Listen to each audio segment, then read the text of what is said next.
Hi, everybody. Sorry I'm not able to be with you in Nash today.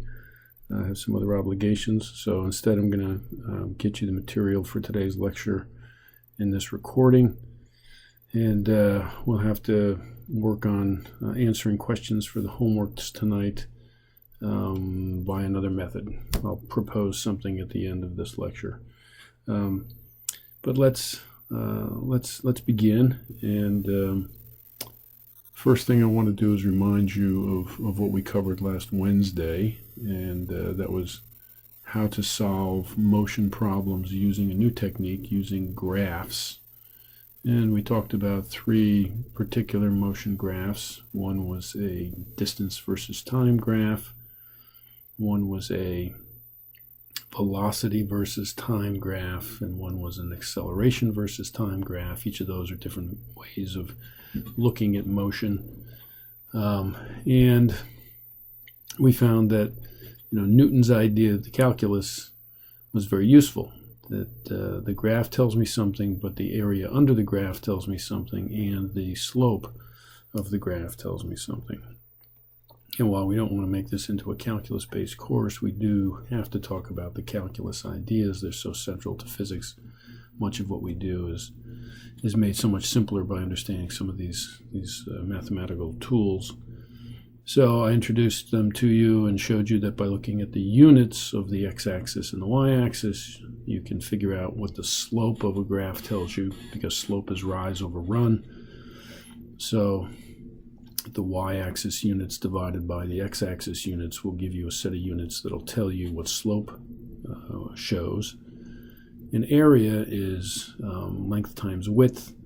That would be the y-axis units times the x-axis units. And if you look at those units, you can figure out what the area will show you. And we found that the most useful graph in terms of giving us the most information was the velocity versus time graph. That'll be true on most of the homeworks as well. Because the velocity versus time graph, the slope tells you distance traveled, tells you acceleration, meters per second squared, and the area under the graph tells you distance traveled in a period of time. And so on one graph you have all of the three, acceleration, distance, and velocity, shown in some fashion. And that's going to be important in what we do next. The topic for today's lecture is trajectory. And trajectories are two-dimensional motion. What we've been doing recently has been one-dimensional motion. We talked about, here's a physical diagram. Here's a gully, and here's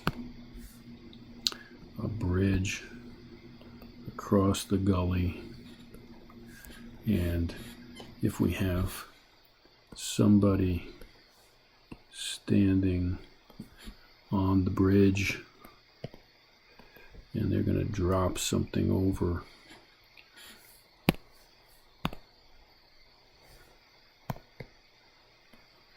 and they're going to let that fall,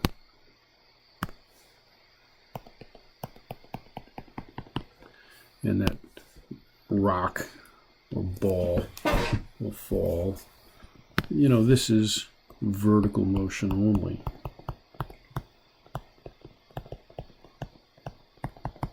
That's one-dimensional. And we learned last Wednesday how to use the time that it takes for the ball to fall and hit the ground underneath the bridge as a way of measuring the height. So that if we mark this here, from here to here, this distance here is the height. We could figure out that height by using a velocity versus time graph and getting the time that it took for the ball, rock, to hit the ground, and then using the ideas of the calculus to figure out the height. So there's an example of one-dimensional motion. we had another problem in homework where we had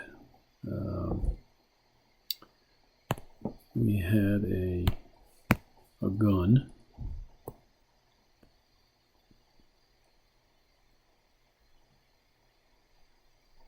Lousy picture of a gun, so just bear with me.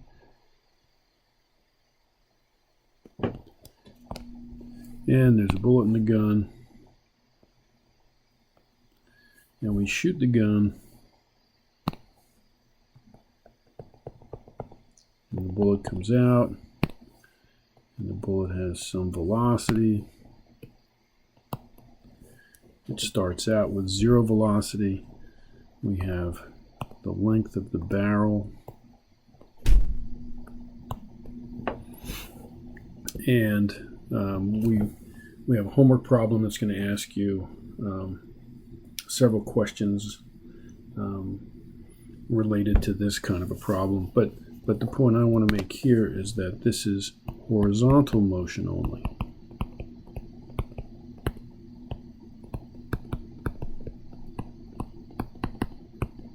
Again, one-dimensional motion. And by using a velocity versus time graph, we can get the acceleration, and we can get other information about the bullet. Now, these are the kinds of problems that we were set up to deal with on Wednesday. But today we want to deal with 2 dimensions. So let's just take this bullet coming out of the gun and expand on this a little bit. Because if we're going to shoot this bullet any distance, let's make this diagram. Let's zoom back a little bit. So here's the gun.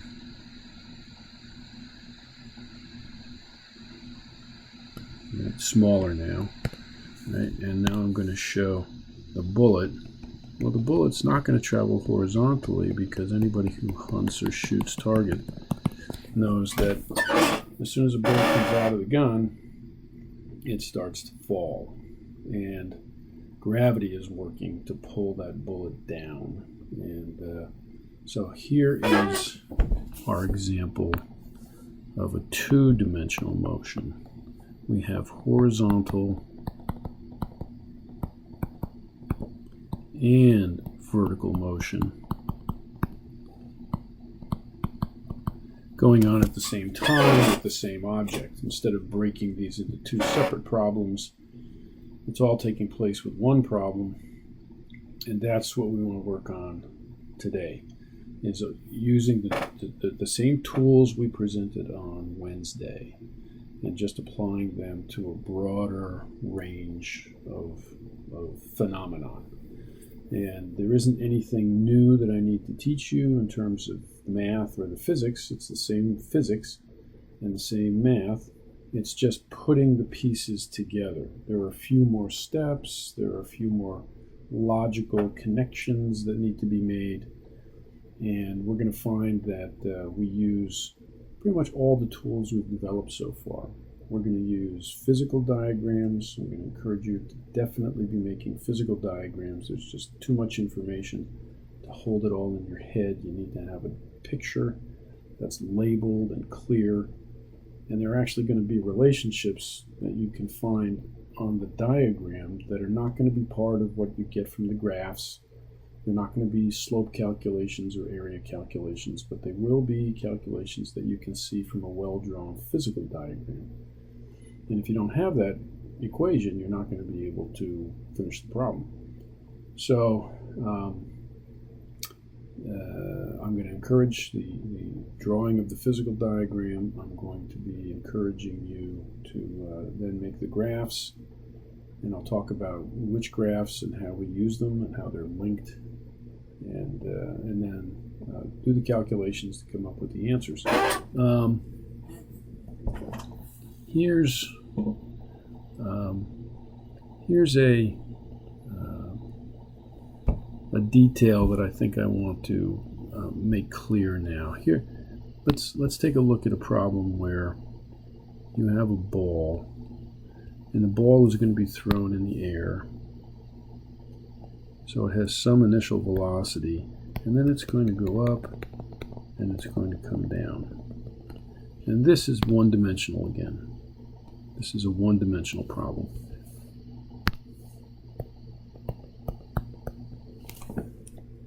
And the point I want to make is this. If this is the starting position of the ball, actually I'm going to put it at the middle of the ball, that's the more common place. At the middle of the ball. If this is where the ball starts, this is zero height. It's like our reference point, our context. Then we have a couple of things here. We have the height that the ball reaches when it's thrown, the height it goes up, and then we have this. We have the height that the ball, or the distance that the ball falls down. And these are going to be reflected on the graph. If you remember, we made a picture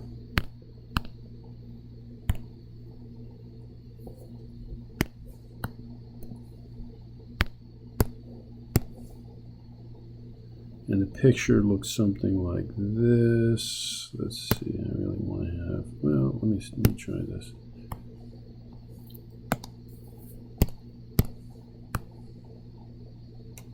The picture looks something like this.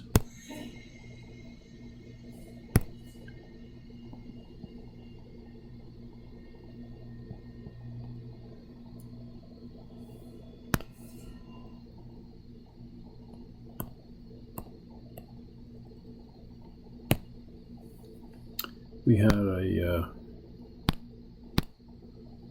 that's good.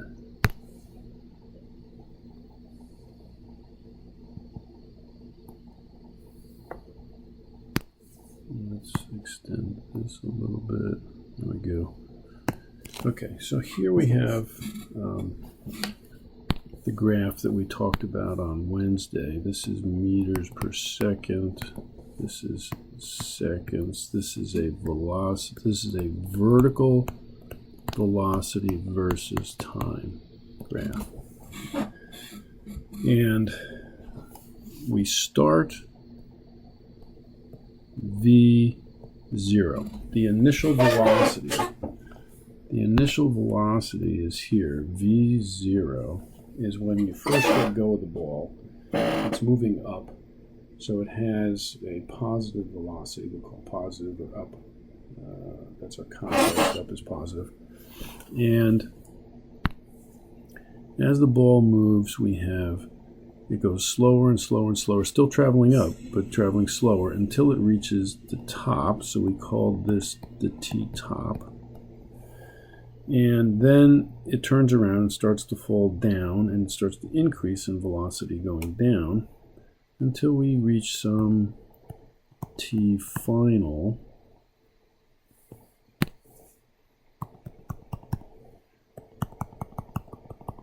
And we have some final velocity, some final vertical velocity. How fast is the ball traveling as it reaches this final time? And then we said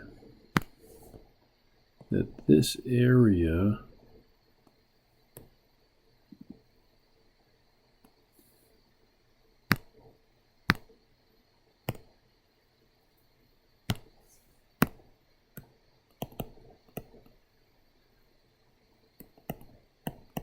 is the height. The area under that triangle is the height. That's how far the ball traveled up, because the triangle is above the horizontal axis, above the x-axis. And so it is giving us a distance that the object traveled up. That's our height. Then we have this area here. And this area, this is the distance down. That's how far the ball traveled down from the top down to the final point, to the final time, TF. Now, let me make a couple of comments here about such graphs. If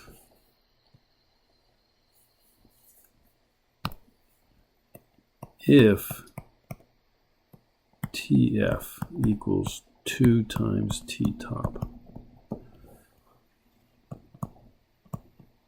then height equals D down.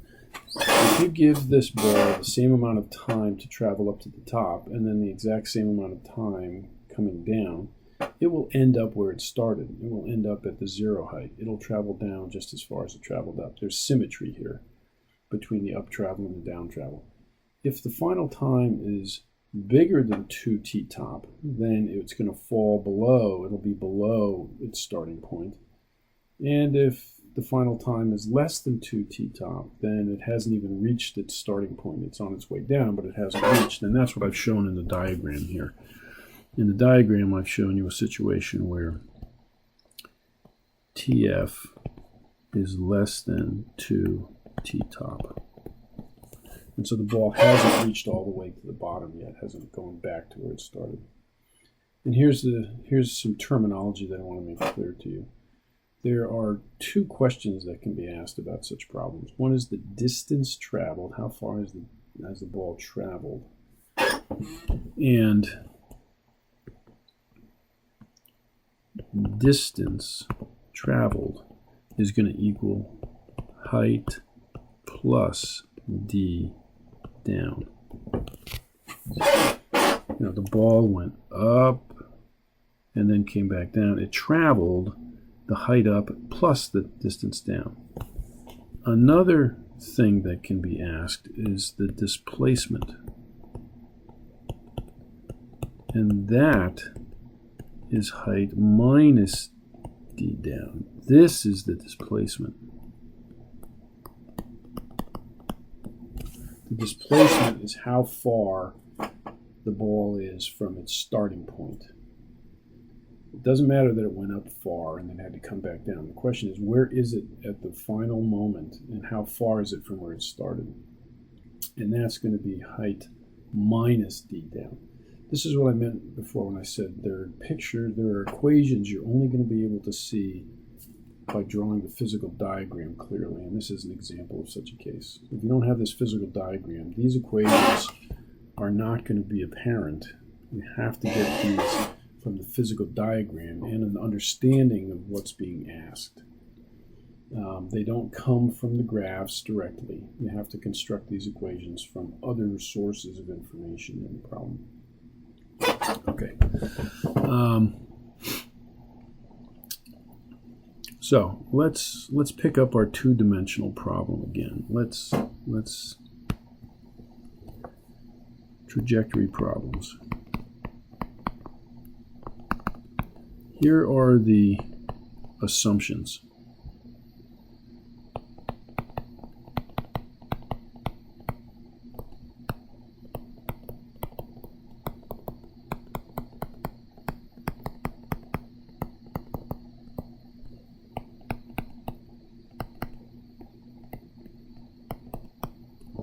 The horizontal motion is equilibrium,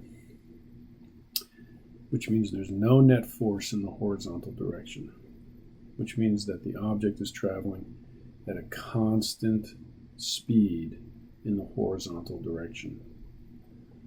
It doesn't change its motion because there's no force, there's no net force acting on it. That's one of the assumptions we're going to make. That's going to make a very nice and simple graph for us, a horizontal graph.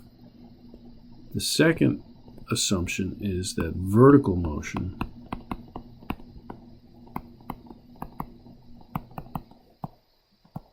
is non-equilibrium.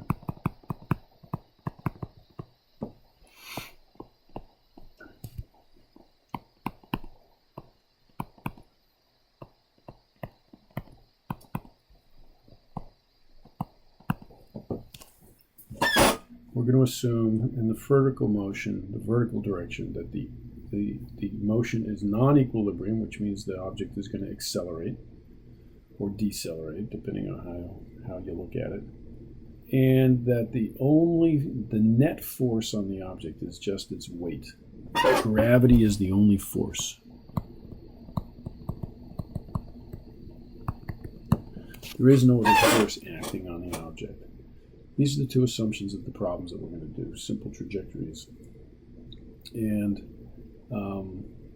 it's going to make for both interesting problems and yet not too demanding on our calculus skills because of these assumptions.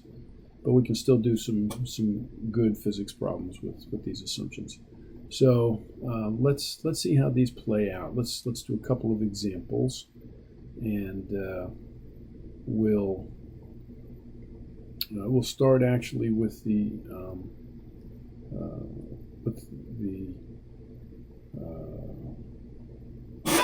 gun problem, right? So the gun problem is where you have a trajectory that looks like this. And here's the physical diagram. You start horizontal and then things start to fall, right? This could be shooting a gun. This could be dropping something out the door of a plane that's flying along at some altitude. When it first comes out the plane door, it has no vertical velocity. It's just horizontal, but then it starts to accelerate downward. And so here's a problem, and here's the ground, let's say. And so here's our two-dimensional trajectory problem, and the object is going to fall, and it's going to fall a distance equal to the height from which it was first let go. Okay, either a bullet coming out the barrel of a gun or a box, let's say, being dropped out of an airplane, or something being dropped off a bridge by a car, out the window of a car, dropped off the edge of a bridge. It would have a trajectory that looks like this, rather flat and horizontal at the beginning, but then quickly becoming arced downward as gravity pulled the object and started it moving faster and faster downward. So here's our diagram. Here are the variables.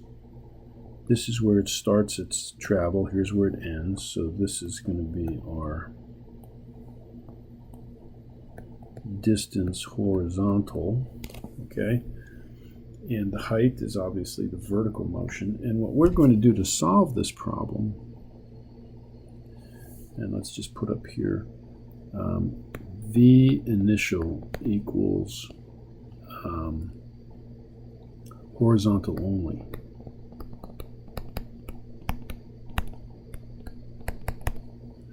So V initial in the y direction equals nothing. There is no velocity, initial velocity in the y direction. There's only horizontal motion initially. So we're going to make some graphs.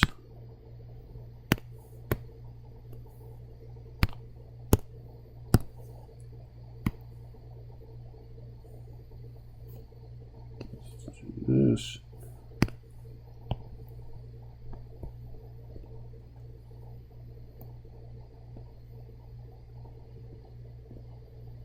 Okay, so here is I don't want to do that.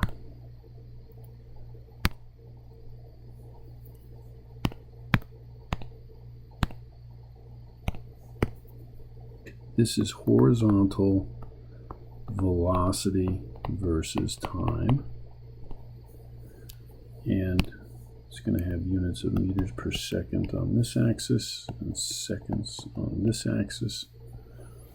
And we're going to have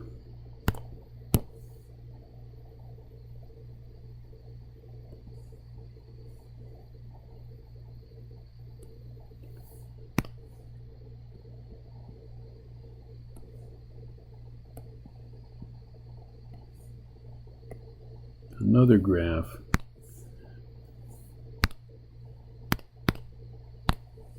which is vertical velocity versus time. And again, we're going to have meters per second on this axis and seconds on this axis. And we're going to have a graph that looks like this. there's our horizontal velocity, which is constant, doesn't change. Okay, and then we're going to have a problem where we have dropping vertically. We have zero velocity at time 0, and then quickly it starts to accelerate downward. It goes faster and faster and faster as it goes down until it reaches some final velocity. Let's move this.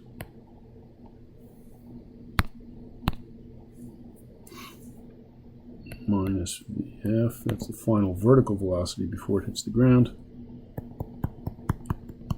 We're going to call this T hit. That's the time it takes to hit the ground. Now the connection between the two graphs is this. That same T hit is over here, T hit. That's the link between the two graphs.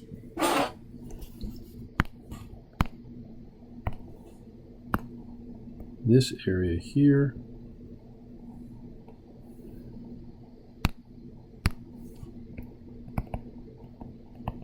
equals distance horizontal. This is the graph. This is the kind of graph that was used when your teacher way back when, sometime in your past, gave you the formula for distance equals rate times time. That equation only works for graphs like this, where we have a constant velocity, because it's the area under this graph, which is a rectangle, and rate is the velocity, which is constant. There's only one velocity in this graph. It's the velocity here. So we'll call this V0. That's horizontal only. And then that's the rate times the time. This is the height of the box times the width of the box gives me the area of the box. That's the distance traveled. Over here, that equation won't work. If I want to get this area,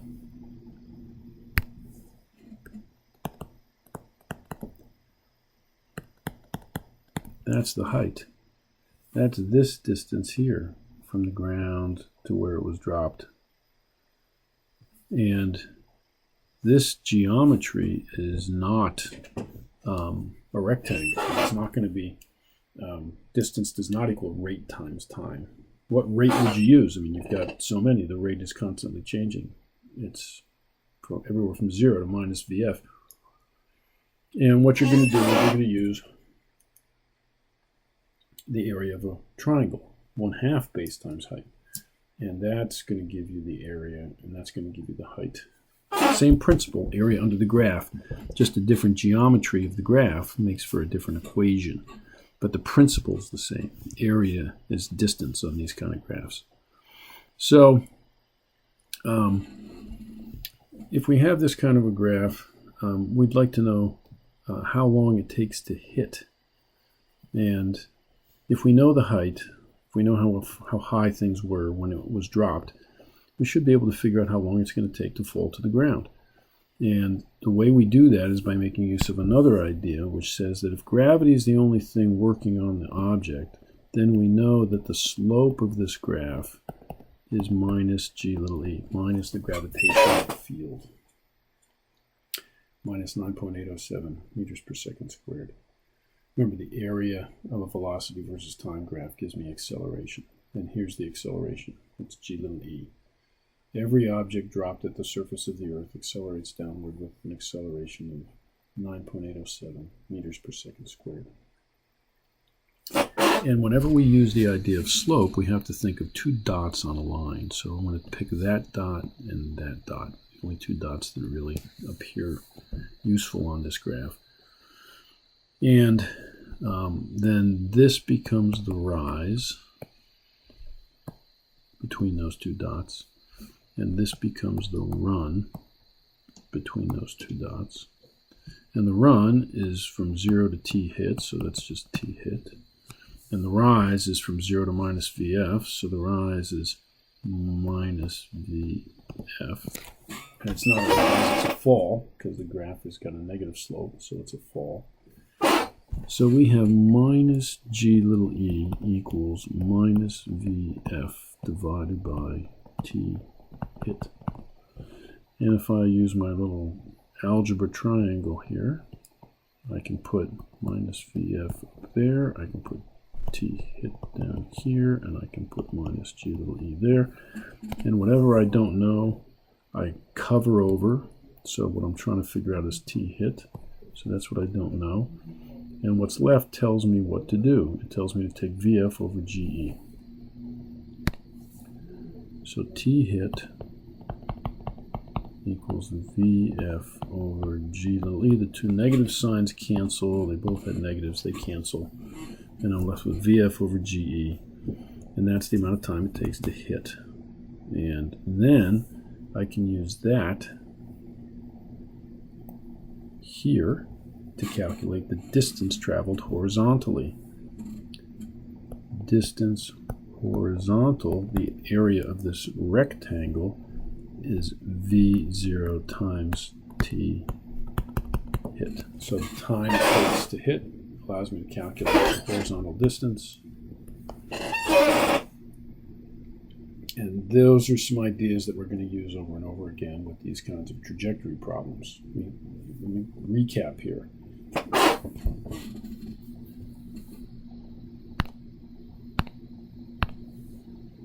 Same principles as always. Physical diagram with labels. Horizontal velocity versus time graph. Constant v. Vertical velocity versus time graph. G little e slope. Minus G little e slope. Area and slope relationships. And then we put all those equations in the hopper and we solve. Okay, and that's the way we do these trajectory problems. All right, so there's a kind of a thumbnail sketch of a problem and how to do it. There's another kind of a problem that you're going to be running into, and it's got a little more to it. So let me show you what this one's going to be like. It starts. Let's say we're going to do something like shooting an arrow. Okay, shooting an arrow.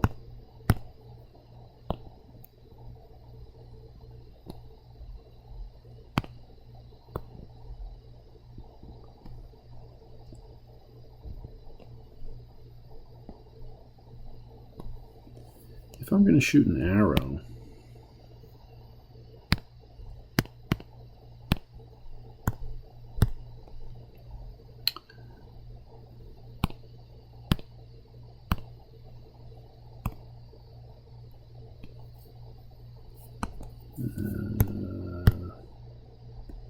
there we go. So I'm going to shoot an arrow. It's going to have some angle for shooting it, and when I shoot it, let me make a diagram here that's going to show it's going to do something like this. I mean, there's the trajectory. It's going to do something like that, where this is the zero height. Okay, this is again the height that it goes, and then it's going to start coming down. And this kind of problem looks a little bit different than the problem that we did above. There are a lot of similarities, but there are some differences. Let's go through them. First of all, make sure you understand that this is a velocity vector diagram. This is not This is not a graph. I know they look similar, but this is a vector diagram. This is a graph. This has x-axis and y-axis that have different units, meters per second, seconds. A vector diagram, always everything has the same units. Everything is velocity in this case. X direction is velocity, y direction is velocity. This vector is the line. And it's got this arrow with a tip. And we don't put tips of arrows on graph lines. We just don't do that. We don't do trig on graphs. We do trig on vector diagrams. And so that's a difference between the two that you need to keep straight, because they do look similar. And you're going to get really confused if you try to use trig ideas on a graph. And so anyway, we know what to do when we have a situation where we have a vector which is off axis. We make the box. And then we're going to make, nope, that's not.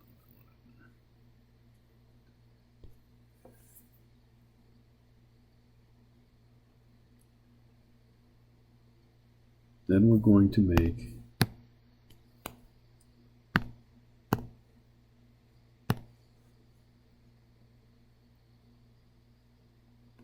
arrows that go to the edges of the box. And these are the components.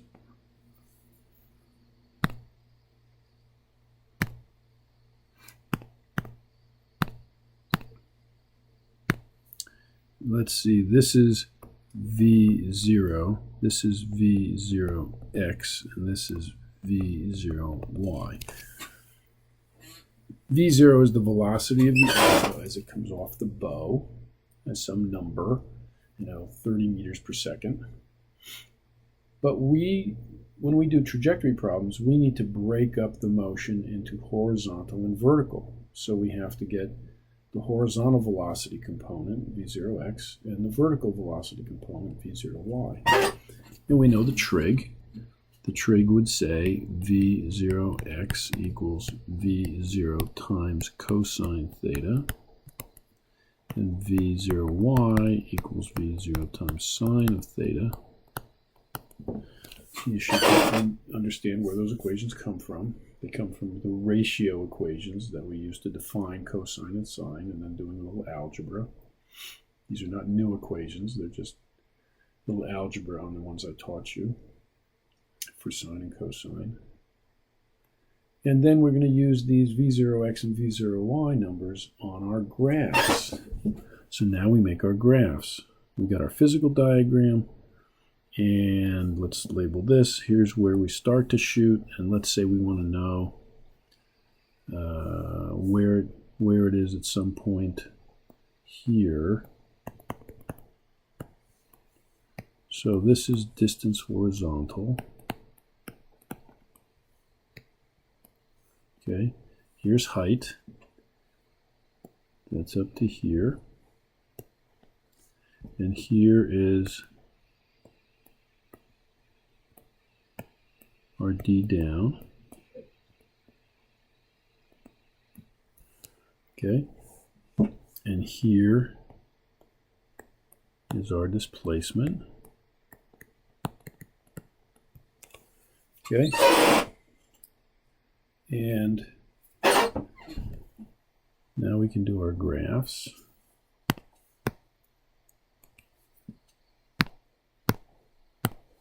So we have a horizontal graph.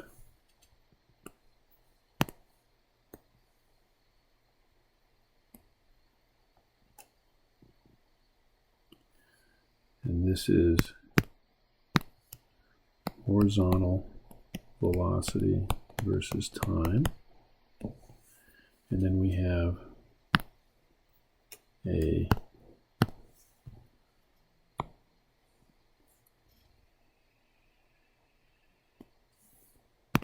vertical velocity graph. This one's going to be a little bit more complicated. Let's see, here, And then let's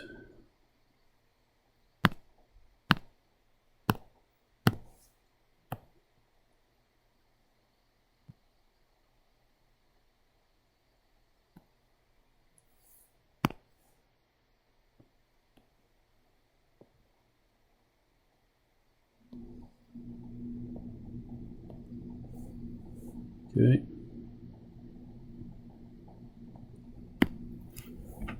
This is our vertical velocity versus time graph. That's what we do with trajectory problems. We break them up. This is meters per second.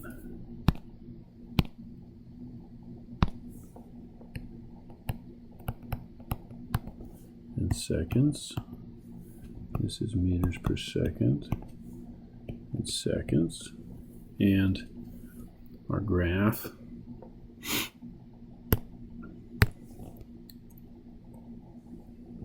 will look like this.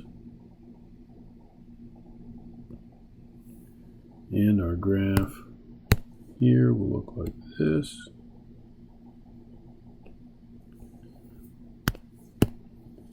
And this is where the v0x goes. That's the original horizontal velocity of the object, and it doesn't change.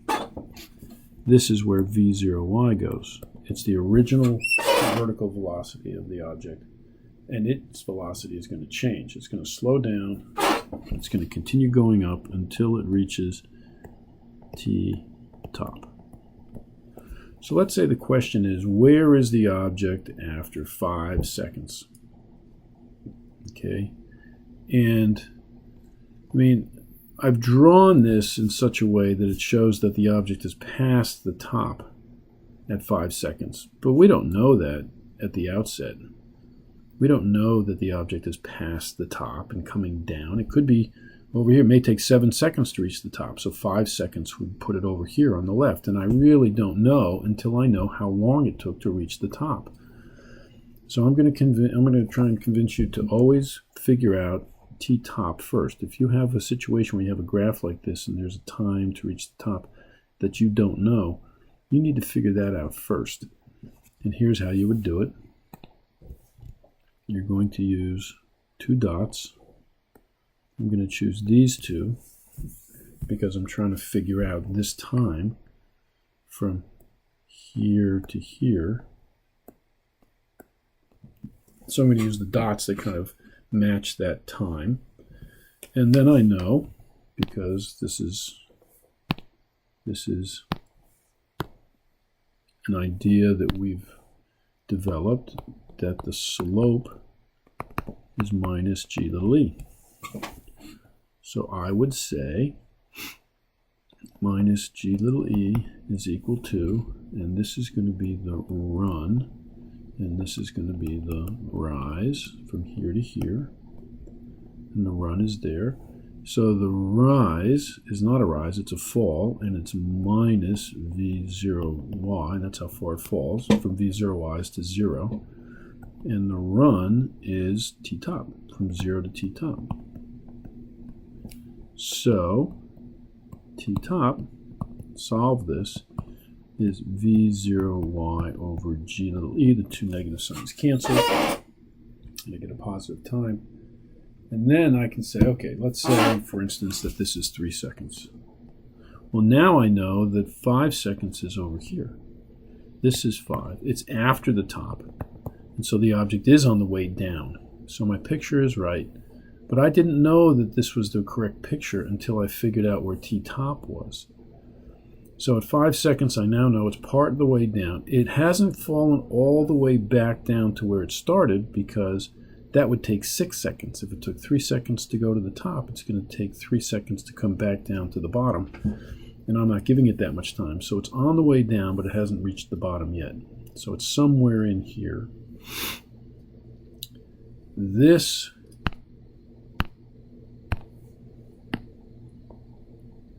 triangle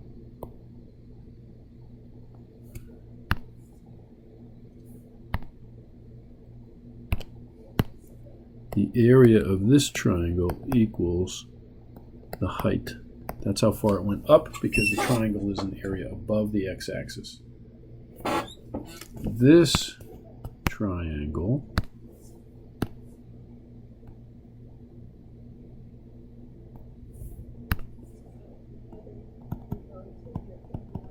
is D down.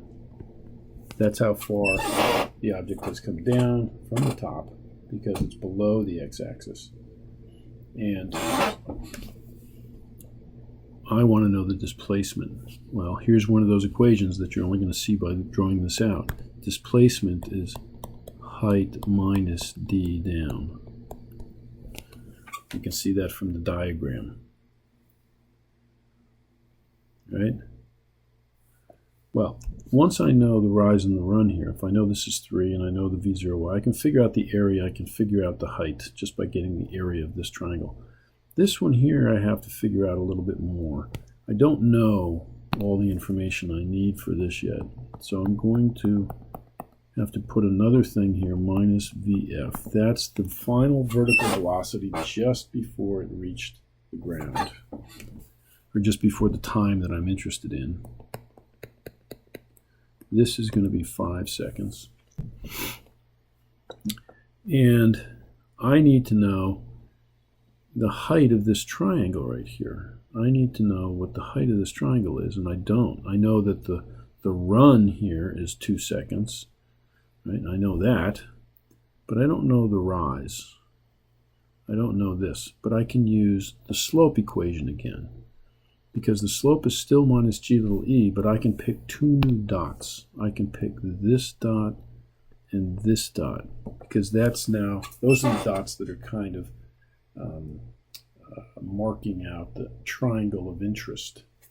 And so I'm going to use the slope equation again and say minus g little e is minus VF, that's the height of the blue triangle, over 2 seconds, because that's the run of the small triangle, the blue triangle.